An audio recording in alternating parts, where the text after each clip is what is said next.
Every morning, 23-year-old Rehan woke up before dawn and biked through the sleepy streets of Karachi to his job at a small tea stall near a construction site. He worked 12 hours a day, pouring chai, cleaning tables, and running errands. But Rehan had a secret, a dream he didn't dare tell most people. He wanted to become a pilot. Ever since he was a child, Rehan had been fascinated by the sky. He would lie on the roof of his modest home and watch airplanes pass overhead, wondering what it felt like to soar above the clouds. His family could barely afford food on some days, let alone flying school. So he kept the dream inside, quietly alive, quietly aching. But dreams, no matter how deeply buried, don't die easily. Every night after work, Rehan would sit in the corner of the stall with a second-hand textbook on aviation basics. He learned the principles of flight, navigation, and weather systems with the help of YouTube videos and free online courses at a public library. Customers would mock him sometimes. "Pilot banega?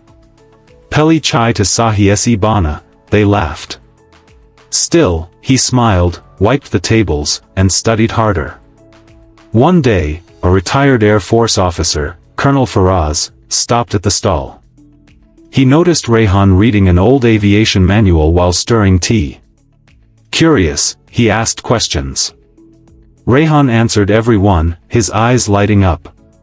Impressed by the young man's passion and knowledge, Colonel Faraz returned the next day, and the day after. Weeks later, the colonel made him an offer. "I have a few contacts in the Aviation Academy. You're smart, determined, and serious. I'll sponsor your entrance exam and help you get in, but only if you promise me one thing: never give up." Rehan agreed with tears in his eyes. He studied night and day.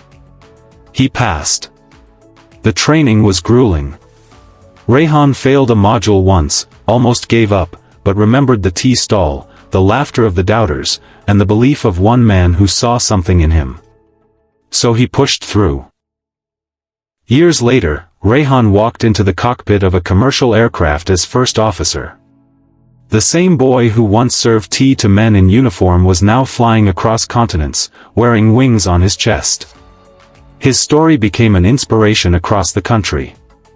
When asked in an interview how he made it, Rehan smiled and said, "I didn't come from money or privilege. I came from belief. I knew I'd have to fight for my dream, and I did, every single day."